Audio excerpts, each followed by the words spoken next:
Welcome to the Start Something Show. Join world-renowned experts, change agents, and everyday folks who have done the amazing. All here to help you start something incredible. Now it's time to step out, live your perfect day, and create a legacy with your host, Tina Dietz.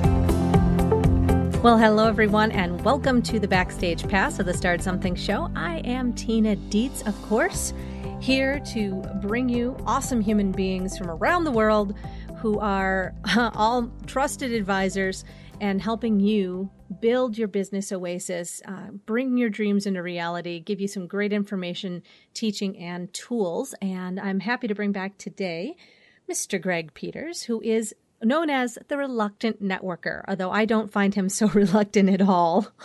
He is was, I would say, a computer programmer by training, and yet through growing his business, transformed himself into a true networking professional.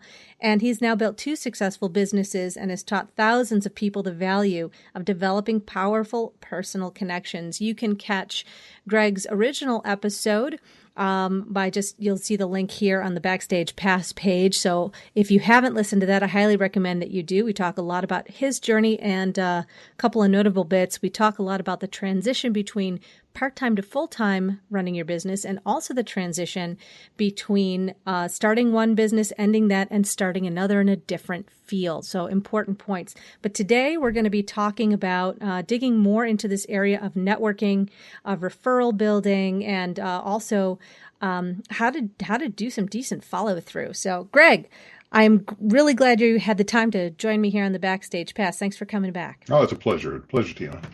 Yeah, really great. So for those of you too who are listening and not on the website page right now, you'll want to connect with Greg as well at thereluctantnetworker.com. That's correct, right, Greg? Yes, that's correct. Okay, cool. All right. Well, we covered kind of some of the basics of networking in your Start Something Show episode, and I wanted to continue that conversation here. And a couple of the mistakes we covered that people make in networking from the show were that they don't get out there. That was one big one. And follow through, definitely an issue for folks. So I wanted to talk a little bit more about you like to systematize and have specific systems for everything in your business. And that's something that's followed you from being a programmer. Is that right? Yes. So what if somebody's building a system for following up and following through when they're looking to deepen a relationship? What are some of the elements of building that system that you'd recommend? Well, first of all, it has to be as easy as possible, because if it's not easy, you won't do it. Mm-hmm. And I guess one of the challenges people run into is they'll go to a networking event and they'll meet 5 or 10 people, and they'll come home with this pile of cards in their hands and they'll put it on their desk. And they'll say, you know what, I'm going to call up those people right after lunch. And then they get busy after lunch, and then they all call them tomorrow. And then tomorrow, guess what? They're busy again. And before long, they go to another networking event. And you can see the progression of what happens here. And I know it doesn't happen to you, but people will end up with hundreds of business cards on their desks. Oh, there was a time when I did have that. I had baggies. I was like a business card, like junkie. I had all these little baggies from different events, all labeled from different events. It was not pretty. It was nice that you had them labeled. That's good. I know that was organized, right? So you at least knew who you were ignoring, right? Exactly. That's so true. So one of the things I decided was, okay, this obviously isn't working very well for me. So what can I do to reduce the number of cards? And what I kind of hit on was what I refer to as the immediate follow-up. And I don't mean immediate as in as soon as I get back to my office. I mean, I follow up while I'm still in front of them. If I'm enjoying the conversation and it feels like the beginning of a really good professional relationship, I'll just say, hey, you know what? I'm having a great time chatting with you. I know you have more networking you want to do here, but how about this? Could we set up a coffee? And perfect. Immediacy is wonderful. Immediacy is a great thing, because now all of a sudden we've got our next meeting already set up. And, Exactly. and let's face it, most of us already carry our calendars around in our pockets these days. It's easy to do. It takes about 3 minutes to actually set up a meeting. That meeting is likely to be closer in time than it would be if we tried to do sort of the back and forth thing with email or phone calls. It's Oh, absolutely. you're, Any day of the week. you're less likely to have someone drop the ball and waste all that time and effort. And because it's closer in time, I don't know if this has ever happened to you, but I meet someone, and if it's been a month since I met them for the first time, I can usually remember that they had blonde hair and were a woman. So You would hope so. when I'm walking into the local coffee shop, I'm looking around, and I'm like, excuse me, ma'am, are you Tina? you know, but Yeah. being closer in time and space, I'm more likely to be able to remember even what they look like. Exactly. I think that's really important. Now, you had mentioned going for coffee, which is kind of a default setting that we tend to have if we're, especially in a live networking event. I personally don't have any compunctions against meeting over the phone or meeting over Skype as a follow-up, simply because of the time involved with meeting so many people. Sure. And that's a lot of caffeine. And Well, I don't drink coffee myself. so do you have you found that there is any material difference in setting up a phone or a Skype conversation versus meeting in person? Well, it's better than nothing, that's for sure. It's better than just pure electronic, which is email or whatever. Face to face is always going to be best. Our brains are wired in such a way. We have a lot of processing power in our heads for the visual, people's facial expressions, their body language. But better to have at least voice to voice. If nothing else, it's a human connection. And that's what we're trying to do. We're trying to connect human to human. And the other benefit is that if you're just going pure electronic emails back and forth, it's a fairly low bandwidth. Yeah, I find that email only or messenger or text really doesn't make the same kind of connection. Right. Yeah, fortunately, we have a lot of good options. Oh, certainly. I mean, now these technologically. days we have Skype. You and I mean, we've never actually met in person, but No. I feel like we have because we got to look at each other and talk with each other, and it was just like sitting down for, well, let's call it a virtual coffee. Exactly. That's what I would call it as well, for sure. Yeah, for sure. Because you do get to a certain point where, in your business, time is not renewable necessarily. Oh, certainly not. And especially if, now, you had said that you would call yourself an introvert, right? Oh, yeah, definitely. Yeah, I'm the opposite. I'm an extrovert. And I would spend all my days out meeting people. I would just set up an office in the coffee shop and just have people come meet me there. Well, hey. They'd have to kick me out. And that could be very effective, but somehow I think I would not actually be productive enough to run a business that way. So I think there's a bit of a balance there between one or the other. But I totally agree. Just an email follow up or texting or anything, I don't think it shows enough interest Right. in each other. Right. To really make it sound like you actually give a crap. You know what I mean? Yeah, let's go with that. Yeah. Yeah, pretty much. Now, when people are trying to choose who to network with, this is another question that comes up a lot. You meet a lot of people. Mm-hmm. Some of them you may feel really a lot of resonance with. It's a no-brainer.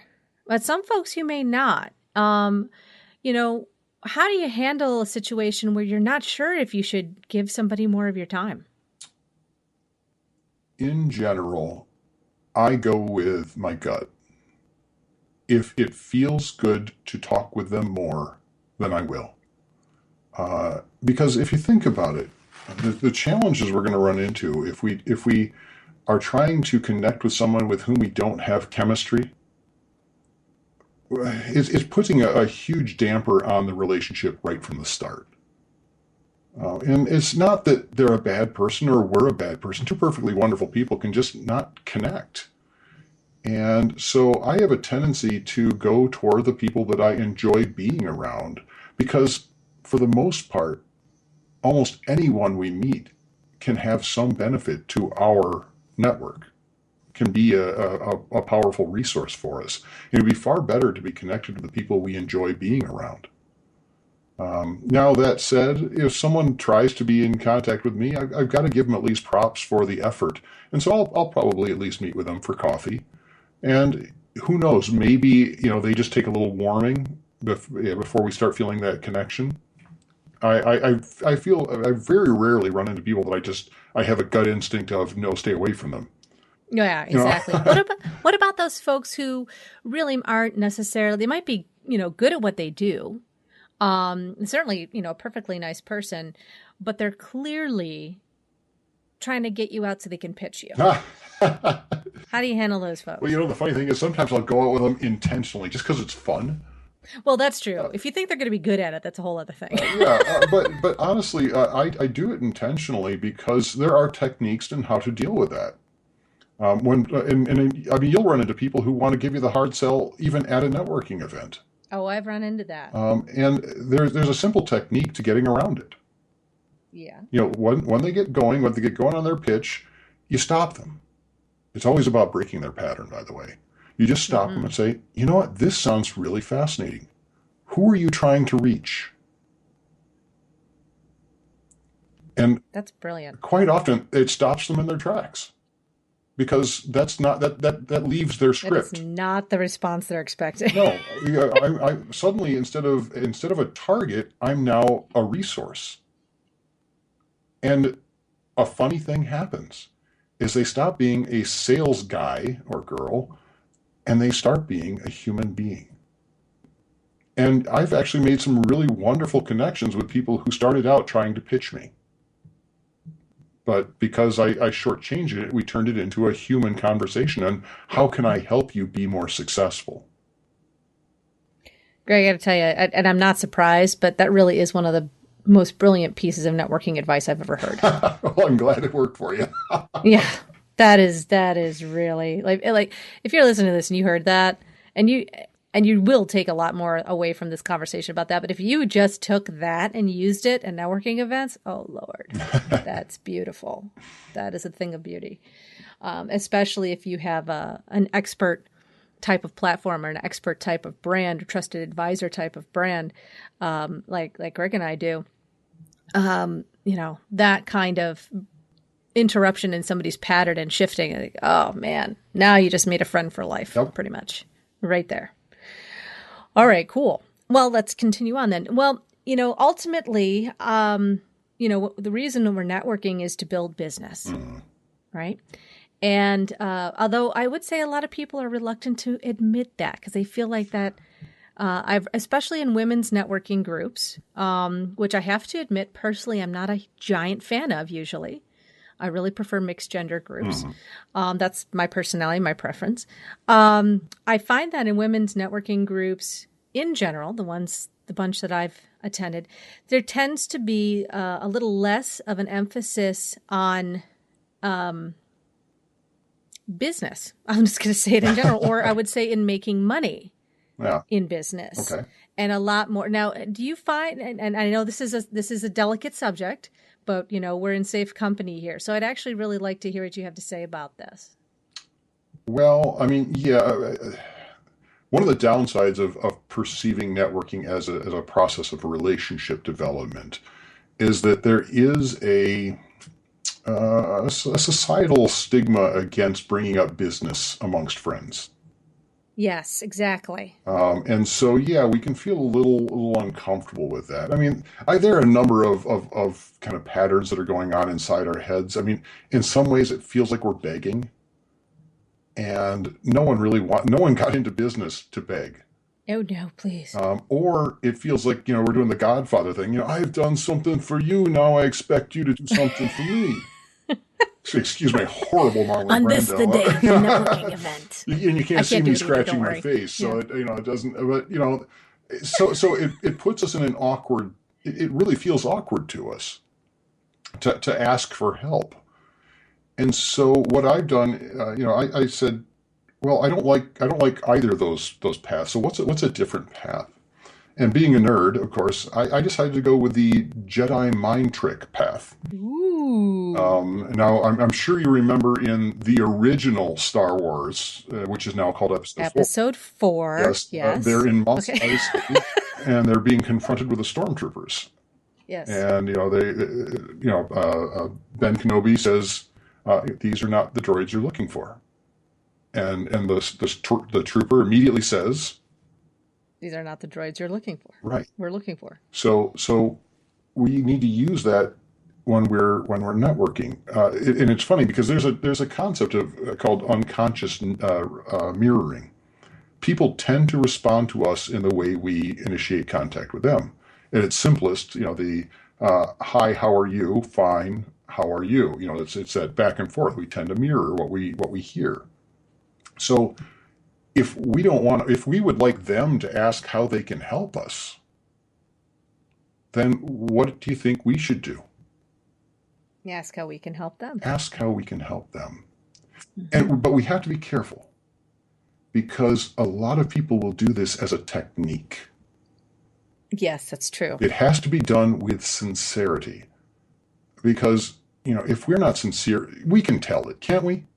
Oh, of course. Even if it's not conscious, it's subconscious. You just get that feeling. You get that creepy feeling down your spine and going, oh, this person is an icky person. And obviously it's not going to work. Or at best, you're going to get the old, I'll keep you in mind.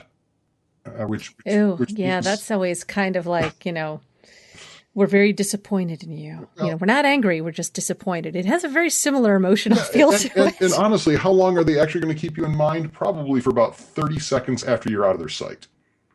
It's not going to get the results you want. You have to be sincere about wanting to help them. You have to be sincere about strengthening the relationship, and that's what it all comes back to. Now, the next trick we have to remember, though, is when that person says, how can I help you? Well, we have to be ready for it. Mm-hmm. That's true. Because so many people just say, I don't know, or just send anybody who wants to buy my goods or services to me. That's not helpful to our referral partners. We need to be specific. Who are you looking for? What do they look like? How tall are they? What color hair do they have? Where do they live? What might have happened recently that would make them need your services? Because whoever we're talking to, they have enough trouble on their own to figure out who they're looking for. They don't have time to figure out who we're looking for. We need to be specific. And it may not even be a client. It might be an introduction, and like a stepping stone, if you will.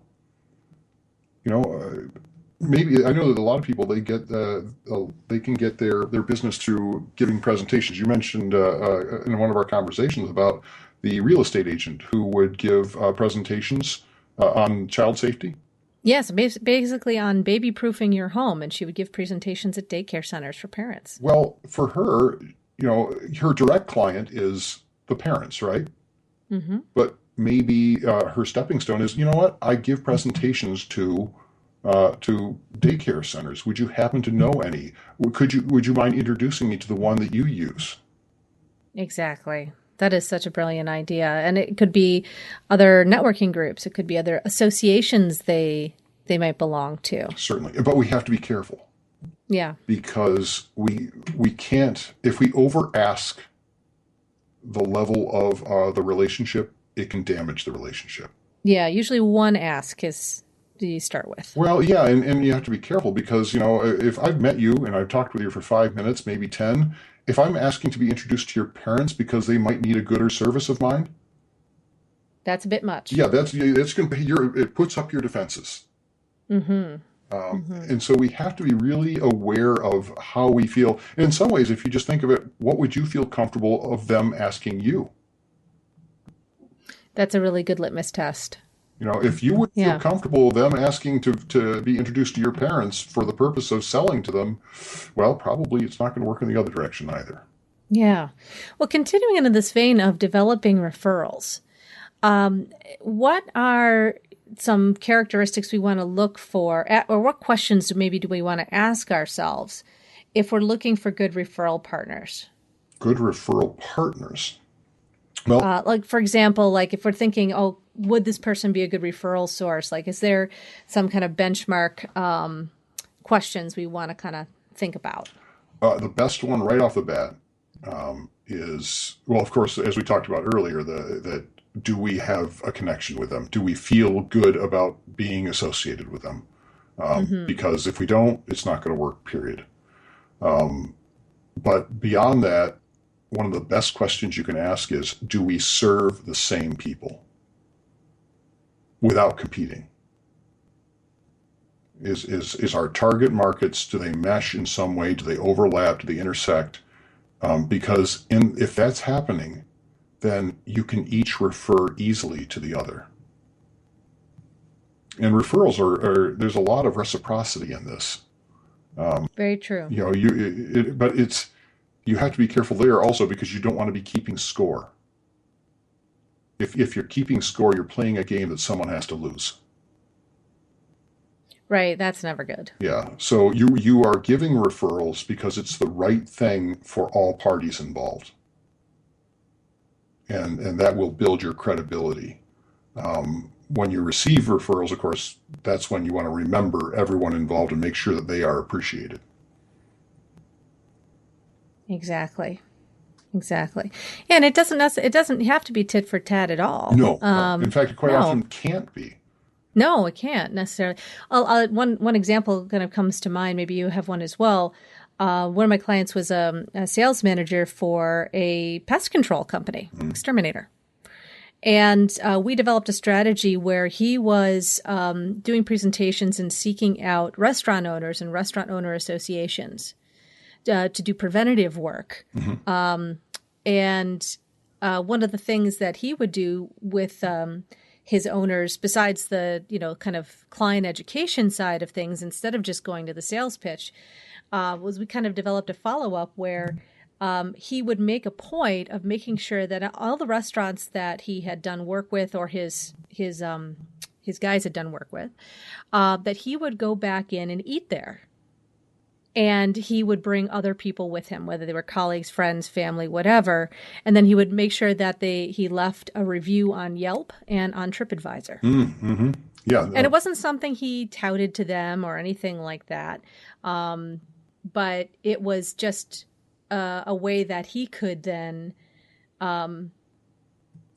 show appreciation to his clients, especially since he knew they had a really clean kitchen. Yeah.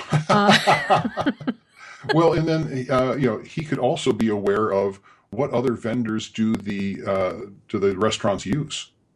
And that is you picked right up on it. That is exactly what happened. It became then a who do you know conversation. Because what if they need a new, a food distributor or whatever? Well, then if he already has someone in his network that he can refer to them, then he starts almost developing a strategic partnership with that food distributor, and then that food distributor starts, sending business his way as well.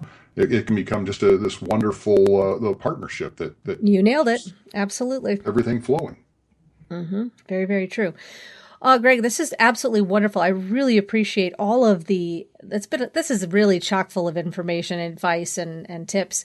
And I want to just kind of distill this down for our folks into a couple of actions that you could recommend that if somebody's listening wants to go out this week and start expanding their network, what are a couple of action steps that you would go ahead and recommend that they take?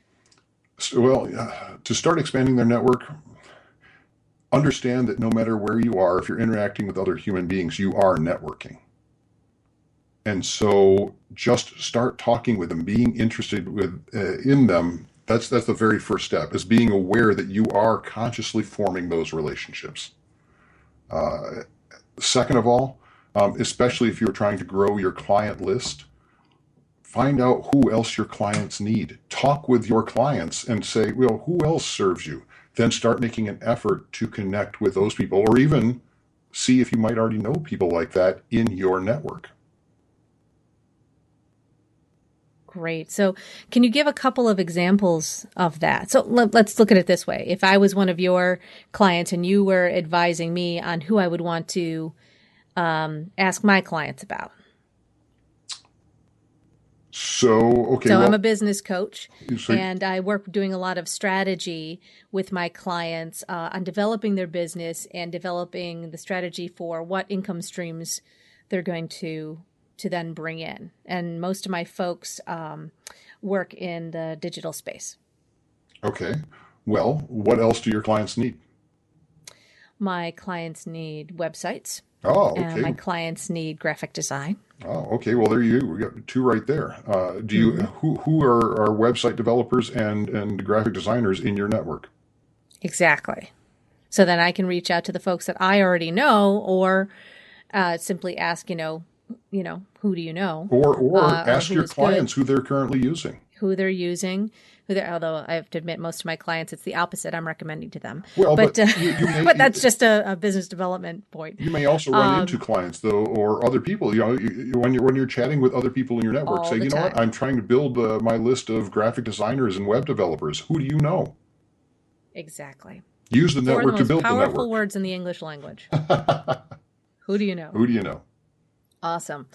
All right, Greg, so I just want to remind everybody that they can connect with Greg. Your links are right here on the page to Greg's other episode. Of course, connect with him at thereluctantnetworker.com, as well as you want to download this sweet, sweet, sweet year-long program he has. It's totally free, called 52 Connection Tips. Every week he's going to email you a connection tip, and I think it's just a great habit to get into to make sure that you're utilizing a connection tip every single week. You cannot fail to grow your influence and grow your network and grow your business if you are consistently utilizing these tips. And you can find that at 52connectiontips.com. And Greg, you like to use Facebook and LinkedIn too, right? Yes, ma'am. All right. So we have all those links for you here. Greg, thank you so much. I really, really love talking with you. And you're just a wealth of information. Really appreciate it. Well, thanks so much, Tina. It's been an absolute pleasure. Thank you again. And thank you, everyone, for listening. Remember, you have your mission for this week as you're listening to this. Get out there, make your voice heard, have great conversations, be interested in what people have to say, and start asking people, who do you know? Start really developing these juicy, wonderful relationships where we can all help each other raise up and create the lives and businesses that we absolutely adore. I'll see you next time on the Backstage Pass here at the StartSomethingShow.com.